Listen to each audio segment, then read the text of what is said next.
നമസ്കാരം, ന്യൂസ് കാർഡിലേക്ക് സ്വാഗതം.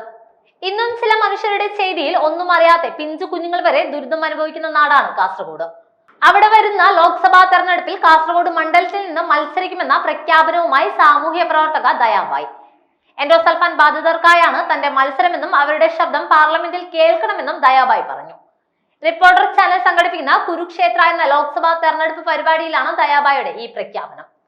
എൻഡോസൾഫാൻ ബാധിതർക്ക് കിട്ടേണ്ടതൊന്നും കിട്ടുന്നില്ല, ചികിത്സാ സൗകര്യങ്ങളില്ല, അവർക്കായി തെരഞ്ഞെടുപ്പിൽ മത്സരിച്ചാലോ എന്ന് ആലോചിക്കുകയാണെന്ന് ദയാബായി പറയുന്നു.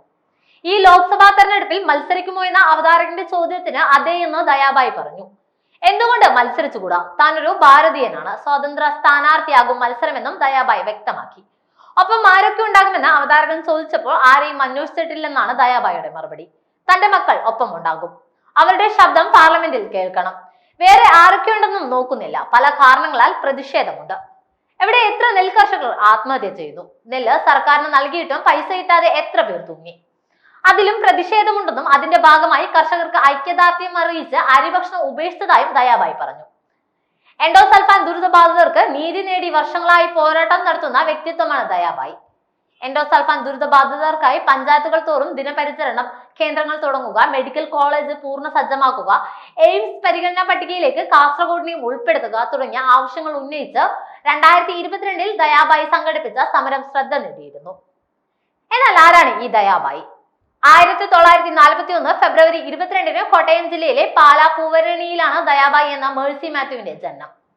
Kochukottaram primary school, Vilakkumadam, Saint Joseph high school എന്നിവിടങ്ങളിൽ നിന്ന് പ്രാഥമിക വിദ്യാഭ്യാസം പൂർത്തിയാക്കിയ ദയാബായി ജീവശാസ്ത്രത്തിൽ ബിരുദവും ബോംബെ സർവകലാശാലയിൽ നിന്ന് MSW നിയമവും പഠിച്ചു.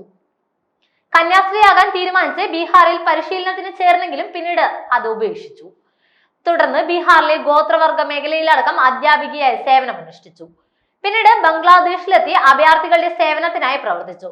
മുംബൈ, ഡൽഹി, ആന്ധ്ര, ഹരിയാന എന്നിവിടങ്ങളിലെ ദുരിതാശ്വാസ പുനർനിർമ്മാണ ക്യാമ്പുകളിലും ദയാബായി സേവനം ചെയ്തു. മധ്യപ്രദേശിലെ ആദിവാസികൾക്കിടയിൽ പ്രവർത്തിച്ച ദയാബായി അവരുടെ വിവിധ പ്രശ്നങ്ങളിൽ ഇടപെടുകയും പോരാട്ടം നയിക്കുകയും ചെയ്തു. പിന്നീട് അവരിൽ ഒരാളായി ദയാബായി പ്രവർത്തിച്ചു. കേരളത്തിൽ പശ്ചിമഘട്ട സംരക്ഷണം, അട്ടപ്പാടിയിലെ ആദിവാസികളുടെ ദുരിതം, എൻഡോസൾഫാൻ ദുരിതം തുടങ്ങിയ വിവിധ വിഷയങ്ങളിൽ പോരാട്ടം നയിച്ചു. കാസർഗോഡ് ജില്ലയിൽ ജനങ്ങൾക്കിടയിൽ നിർണായക സ്വാധീനം ദയാബായിക്കുണ്ട്. എൻഡോസൾഫാൻ ദുരിതബാധിതർക്കായുള്ള പോരാട്ടങ്ങളാണ് ദയാബായിയെ ജനശ്രദ്ധയിൽ എത്തിച്ചത്. കോൺഗ്രസിനും CPM-നും നിർണായക സ്വാധീനമുള്ള കാസർഗോഡ് മണ്ഡലത്തിൽ ദയാബായി മത്സരിച്ചാൽ ഇരുവർക്കും വോട്ട് ചോർച്ചയുണ്ടാകുമെന്നാണ് വിലയിരുത്തൽ. 2019 40,438 വോട്ടിന്റെ ഭൂരിപക്ഷത്തിലാണ് കോൺഗ്രസിന്റെ രാജ്മോഹൻ ഉണ്ണിത്താൻ CPM-ന്റെ സതീഷ് ചന്ദ്രനെതിരെ വിജയിച്ചത്. എന്നാൽ ദയാബായി വിജയിക്കുമെന്ന കാര്യത്തിൽ ഒരു സംശയവുമില്ല.